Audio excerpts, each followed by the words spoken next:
selamat pagi, saudara yang dikasih oleh Tuhan Yesus. Kita jumpa lagi pada ibadah di awal bulan ini, yaitu tanggal 5 April 2020. Mari sebelum saya dan saudara merenungkan kebenaran firman Tuhan, kita bersama-sama menaikkan doa kita untuk Tuhan. Bapa yang baik, terima kasih untuk pagi ini. Kami bersyukur cita untuk semua yang Tuhan izinkan, yang Tuhan lakukan dalam hidup kami. Kami tetap percaya akan firman Tuhan yang berkata bahwa Tuhan turut bekerja dalam segala sesuatu untuk mendatangkan kebaikan bagi kami. Diberkatilah namamu Tuhan, diberkatilah semua kami, dan setiap kebenaran-kebenaran firman Tuhan yang akan kami pelajari, itu menguatkan, mengokohkan, dan menolong kami. Di dalam nama Tuhan Yesus, kami berdoa dan mengucap syukur. Amin. Amin. Saudara yang baik dan saudara yang diberkati Tuhan, saudara dikasih oleh Tuhan, mari kita mulai membuka kebenaran firman Tuhan yang akan mengokohkan saya dan saudara. Ingat, Alkitab menulis, iman timbul karena pendengaran. Pendengaran akan setiap kebenaran firman Tuhan. Dan dengar baik-baik, iman saya dan saudara tidak hanya tumbuh, tapi dia harus dihidupkan. Lalu kemudian dia harus bertumbuh. Lalu kemudian dia harus menghasilkan. Nah, saya dan saudara, kalau saya dan saudara hanya cuma sekedar percaya, saya dan saudara hanya cuma percaya dan tanpa bertindak, maka iman itu tidak akan menjadi apa-apa. Saya dan saudara, ini waktu-waktunya yang terbaik untuk saya dan saudara bukan sekedar mempercayakan Tuhan, tapi saya dan saudara melakukannya. Saya dan saudara bertindak dengan apa yang kita percayai dan kita percayakan kepada Tuhan. Saudara, saya dan saudara masih berada di tema tahunan, yaitu tentang kepemimpinan. Nah, tentunya di bulan April ini saya dan saudara mulai masuk tentang tema strategi. Strategi ini akan menolong saya dan saudara. Setiap saya dan saudara selalu harus ingat dan menyadari bahwa kita ini adalah pemimpin-pemimpin. Paling tidak adalah kita adalah memimpin diri kita sendiri. Sebab seorang pemimpin bisa memimpin orang lain kalau dia bisa memimpin dirinya sendiri. Oleh sebab itu saudara, saya dan saudara selalu ingat standar-standar kebenaran firman Tuhan. Bagaimana Yesus memberikan persyaratan untuk seorang bisa memimpin. Yesus berkata, kalau kamu menjadi yang terkemuka, kamu harus menjadi yang paling kecil, kamu harus menjadi pelayan. Kalau kamu menjadi seorang pemimpin, kamu harus memberi contoh dan teladan. Pemimpin bukan posisi dan kedudukan, tapi pemimpin itu adalah dari fungsinya. Bagaimana dia bisa memanage dengan baik pada dirinya sendiri, kemudian baru dia bisa memanage dan mengatur dengan baik orang lain. Nah, saudara yang dikasih oleh Tuhan, nah strategi apa? Saya dan saudara bukan hanya bicara tentang sistem, tentang evaluation, tentang adjustment. Nah, bukan hanya berbicara tentang bagaimana ada sistem-sistem yang kita bangun, ada strategi-strategi yang kita bangun, kemudian adalah penilaian-penilaian, kemudian ada penyesuaian-penyesuaian. Nah, bukan cuma sekedar itu, saudara. Tetapi saya dan hal-hal ini yang akan kita bicarakan. Tapi yang paling penting adalah bagaimana posisi saya dan saudara dengan Tuhan akan menentukan tindakan-tindakan saya dan saudara selanjutnya. Dan bagaimana cara reaksi Tuhan untuk saya dan saudara tergantung keputusan saya dan saudara ada padanya. Nah, kita menulis untuk saya dan saudara dalam kitab 2 Timotius pasal yang kedua, ayat yang kedua. Kitab 2 Timotius 2 ayat yang kedua berkata, apa yang telah engkau dengar daripadaku di depan banyak saksi, percayakanlah itu kepada mereka yang dapat dipercayai, yang juga cakap mengajar orang lain. Saudara, ketika Paulus menulis kitab 2 Timotius ini, ketika Paulus menulis pesan-pesan kepada Timoti, maka saya percaya ada banyak hal yang Paulus turunkan kepada Timoti. Ada banyak pengajaran-pengajaran, ada banyak nasihat, ada banyak-banyak perkataan-perkataan hikmat yang Paulus berikan, yang transferkan, yang sampaikan kepada Timotius. Nah, saudara, berapa banyak saya dan saudara telah mendengarkan firman Tuhan? Berapa banyak saya dan saudara telah dengar nasihat? Berapa banyak saya dan saudara telah diajari oleh firman Tuhan?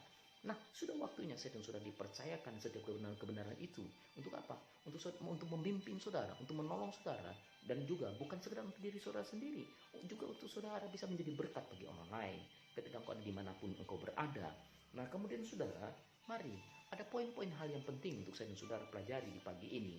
yang menjadi encourage, menjadi penghiburan saudara, jadi kekuatan yang segar bagi saya dan saudara. Nah, paling tidak saya dan saudara selalu ingat bahwa bagaimana Tuhan menuntun seseorang, Tuhan mengangkat seseorang menjadi seorang pemimpin, bagaimana Tuhan melengkapi orang itu, bagaimana Tuhan mempercayakan banyak hal kepada orang itu, tergantung responsif orang itu. Bagaimana saya dan saudara bisa dipercaya oleh Tuhan, bagaimana saya dan saudara bisa dianugerahi sesuatu otoritas, sesuatu hal yang membawa saya dan saudara untuk bisa menjadi partnernya Tuhan, tergantung keputusan saya dan saudara. Nah, saudara yang dikasih oleh Tuhan, mari saya ingin menggiring dan membawa saudara untuk satu pemahaman, satu hal-hal yang penting, satu hal yang penting dalam hidup saya dan saudara. Nah, Alkitab mengajarkan kepada saya dan saudara bagaimana di dalam masa-masa yang sulit seorang pemimpin dia akan tetap berdiri, dia akan tetap teguh, dan dia tetap mengerti apa yang harus dia buat. Saudara, ada sistem-sistem yang dibangun dalam dirinya, ada penilaian-penilaian positif yang harus dibangunnya. Saya dan saudara ada di masa-masa yang sulit tentang virus ini. Nah, ini hal-hal yang penting. Bagaimana saya dan saudara mulai membangun strategi dalam diri sendiri, yaitu dengan cara apa? Bagaimana cara kita membangun, mengisi waktu-waktu kita kesendirian. Bagaimana saya dan saudara ada dalam tengah-tengah keluarga. Bagaimana saya dan saudara memanfaatkan waktu-waktu ini dengan baik. Ada penilaian-penilaian. Kemudian juga saudara ada evaluasi-evaluasi yang kita perlu bangun di situ. Ada hal-hal yang kita perlu introspeksi dalam kehidupan kita.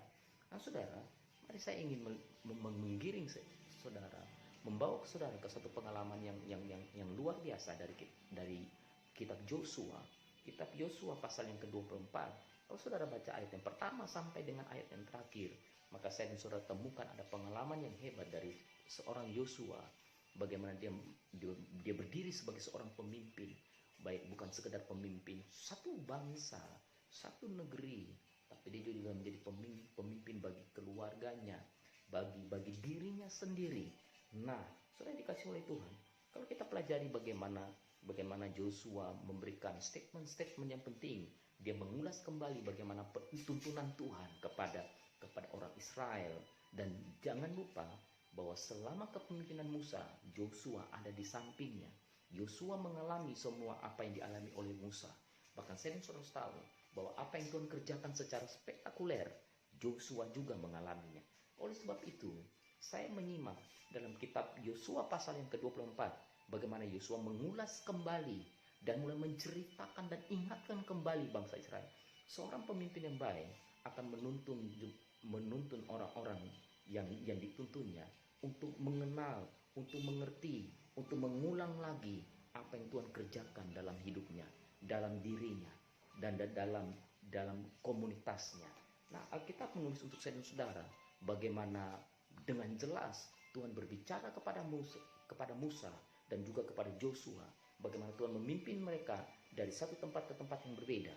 Dan saya dan saudara kalau menyimak dari ayat pertama, kedua, dan ketiga, dan seterusnya, maka Tuhan sendiri berkata bahwa bagaimana Tuhan memimpin mereka. Saya dan saudara harus tahu bahwa ketika Yakub mulai dibawa masuk, digiring, diizinkan oleh Tuhan masuk ke tanah Mesir. Memang tahun-tahun di awalnya, memang di waktu-waktu awalnya semuanya berjalan dengan baik, segala sesuatu bisa mereka nikmati. Tetapi Alkitab menulis dengan jelas bahwa ketika mulai bangkitlah Firaun yang baru, raja-raja yang baru, maka mereka tidak pernah mengenal semua kebaikan tentang Yusuf. Dan disitulah mulai orang Israel mengalami masa-masa yang sukar dan sangat sulit. Alkitab menulis mereka menjadi budak, bagaimana mereka diperlakukan dengan tidak enak, mereka seluruh hak mereka dicabut. Saya dan saudara harus mengerti, Tuhan pun izinkan umat pilihannya sendiri mengalami masa-masa yang sulit, masa-masa yang dimana mereka tidak bisa bergerak, masa-masa dimana mereka tidak bisa menikmati hidup dengan baik. Saya dan saudara harus paham ini. Terkadang saya dan saudara berpikir bahwa Tuhan tidak adil, Tuhan bisa seperti ini, sepertinya Tuhan tidak membela. Tidak saudara, saya dan saudara harus mengerti bahwa kalau Tuhan memilih saya dan saudara, maka Tuhan punya alasan yang tepat. Untuk apa? Melengkapi, melatih saya dan saudara, dan membawa dan menggiring saya dan saudara untuk mengalami kesempurnaan bersama dengan Dia. Saya dan saudara tidak pernah bisa bermimpi bahwa kita akan menjadi sempurna dengan Tuhan tanpa melewati proses. Dan selalu ingat, Tuhan menikmati proses, saya dan saudara menikmati hasilnya. Nah, Alkitab menulis, Joshua mulai menerangkan sedemikian rupa. Kalau kita menyimak di ayat yang ke-13 dari kitab Joshua ini, Alkitab berkata demikian, demikianlah kuberikan kepadamu negeri yang kamu peroleh tanpa bersusah-susah, dan kota-kota yang tidak kamu dirikan, tetapi kamulah yang diam di dalamnya. Juga kebun-kebun anggur dan kebun-kebun zaitun yang tidak kamu tanami, kamulah yang memakan hasilnya. Nah, di ayat yang ke-13 ini, bagaimana Tuhan mengulangi lagi perkataan-perkataan Tuhan kepada Israel itu, kepada bangsa dan umat yang dipilihnya itu. Bagaimana statement-statement yang penting bahwa saya dan saudara mengerti bahwa apa yang dinikmati oleh Israel itu semua adalah pemberian dari Tuhan. Saya dan saudara juga selalu ingat, semua yang saya dan saudara peroleh itu juga dari Tuhan. Jangan pernah lupa diri. Jangan pernah saya dan saudara merasa bahwa semua yang saya dan saudara peroleh itu adalah kerja kita, usaha kita, semua yang kita buat, semua karena kita. Tidak saudara. Kalau saudara bisa bekerja, itu karena Tuhan berikan kesehatan kepadamu. Tuhan menyertai, dan kalau engkau bisa diberikan posisi dan kedudukan, itu juga karena Tuhan yang mempercayakan kepadamu. Oleh sebab itu, Amsal berkata, akuilah Dia dalam segala lakumu, maka Dia akan meluruskan jalanmu. Ketika saya dan saudara mulai sadar bahwa semua yang aku peroleh itu dari Tuhan, maka dengar ini baik-baik, tanamkan itu, pegang itu dengan sungguh-sungguh, dan selalu mengakui Tuhan dari segala sesuatu yang paling terpenting dalam hidupmu. Akuilah Dia bahwa semuanya Tuhan yang kerjakan dalam hidup saudara. Lalu kemudian ayat yang ke-14, Alkitab berkata ini, oleh sebab itu takutlah akan Tuhan dan beribadahlah kepadanya dengan tulus, ikhlas dan setia.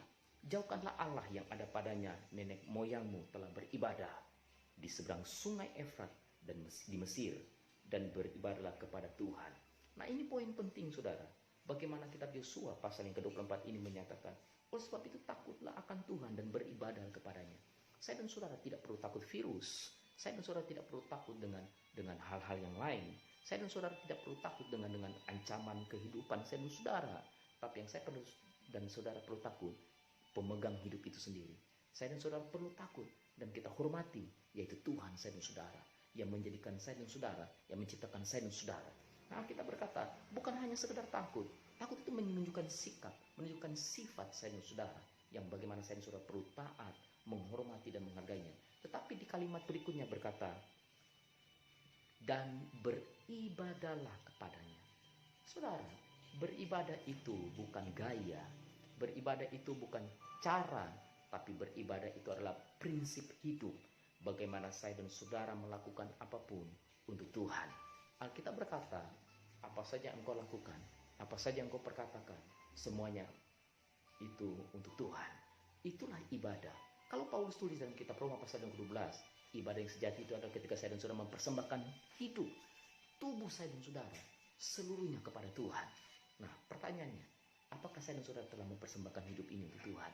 Kalau saudara masih dengan ketakutan, takut mati, takut virus dan sebagainya, maka saya dan saudara harus tahu bahwa saya dan saudara bukan takut Tuhan, tapi saudara takut tentang kehidupan ini. Saya dan saudara perlu belajar. Mari, saya dan saudara serahkan hidup semuanya untuk Tuhan. Tuhan ahli dalam mengatur dan mengendalikan semuanya. Amin saudara. Nah, Alkitab berkata untuk saya dan saudara, yang kedua adalah tentang beribadah dengan tulus dan ikhlas. Nah, saya dan saudara mungkin selama ini kita beribadah bermain-main. Saya dan saudara anggap biasa saja. Saya dan saudara anggap ya ibadah bisa datang terlambat dan sebagainya.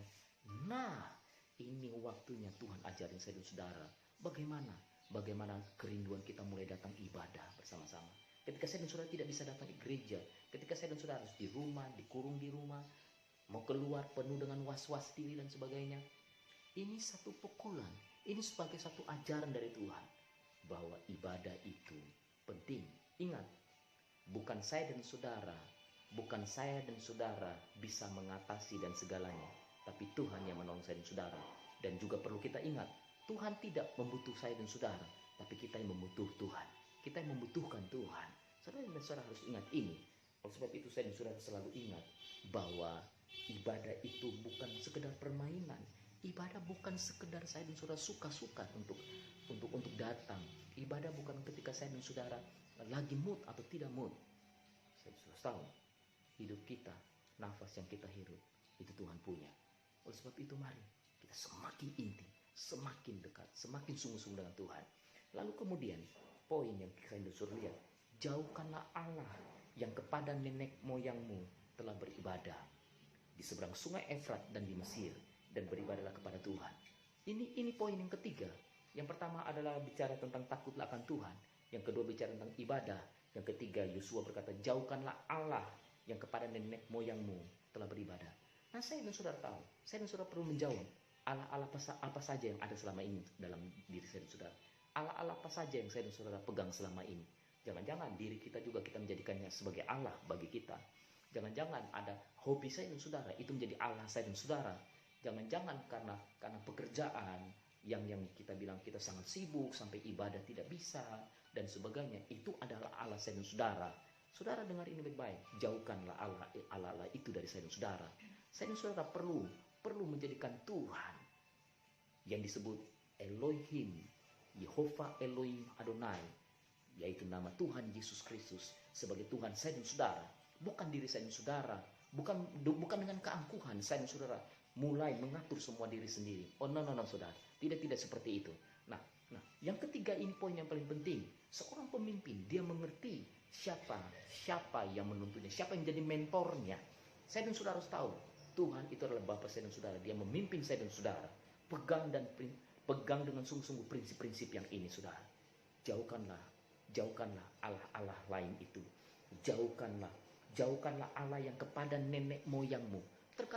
Terkadang juga saya dan saudara harus mengerti, adat istiadat yang mengikat saya dan saudara. Ini hal-hal yang saya dan saudara anggap sepele. Ini hal-hal yang saya dan saudara pikir, Anda bisa, memang kami sudah seperti ini. Oh no saudara, Alkitab tidak mengajarkan itu. Alkitab menulis untuk saya dan saudara, jauhkanlah Allah itu. Saudara yang dikasih oleh Tuhan, saya dan saudara mulai mengerti. Saya dan saudara juga mengerti. Dan saya juga perlu beritahu, jangan sampai ketakutan kita terhadap virus ini.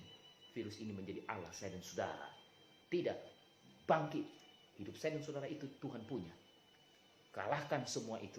Dan percayalah, Tuhan yang kita sembah, yang namanya Yehova Elohim Adonai, yang di dalam namanya Tuhan Yesus Kristus, tetap menuntun memegang saya dan saudara.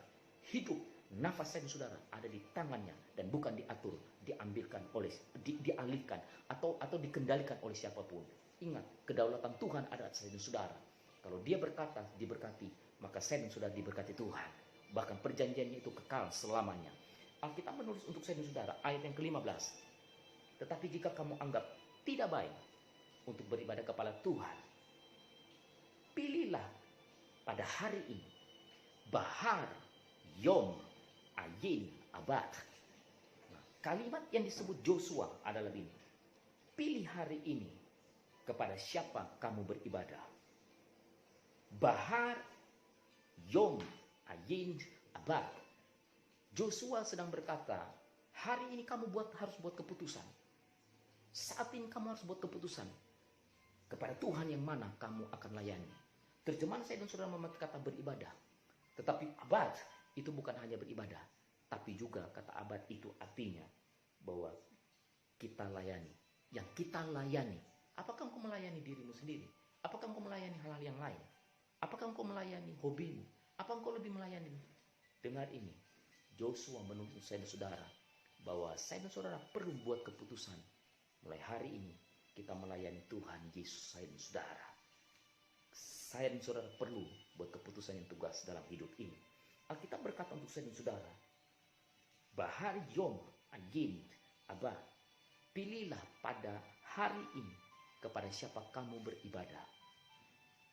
Allah yang kepada nenek moyangmu beribadah di seberang sungai Efrat atau Allah orang Amori yang negerinya kamu diami ini. Tetapi aku dan seisi rumahku, kami akan beribadah kepada Tuhan. Bayit abad Yehova. Nah, saudara dengar ini baik-baik. Keputusan saya dan saudara menentukan apa yang Tuhan akan lakukan buat saya dan saudara. Mari, saya dan saudara, sebagai seorang pemimpin, bagi dirimu sendiri, di dalam rumahmu, saya dan saudara, bersama-sama buat keputusan yang teguh. Apapun yang terjadi, silakan. Tapi kita tetap teguh berdiri untuk Tuhan. Tetap beribadah, tetap melayani Tuhan. Semangat, jangan takut apapun, sebab Tuhan menyertai. Tuhan ada bersama-sama dengan. Jangan gentar, sebab Dia menyertai kita. Bahkan Alkitab berkata, rahmat-Nya selalu baru tiap pagi untuk saya dan saudara. Dan penjaga Israel tidak pernah terlelap. Dia senantiasa menjaga dan melindungi saya dan saudara. Amin. Amin. Mari saya dan saudara kita berdoa. Bapa yang baik, terima kasih untuk pagi ini. Engkau sangat baik dan mengasihi kami. Hari ini kami belajar menjadi pemimpin. Pemimpin-pemimpin yang mengasihi Tuhan. Pemimpin-pemimpin yang memimpin dirinya untuk datang kepada Tuhan.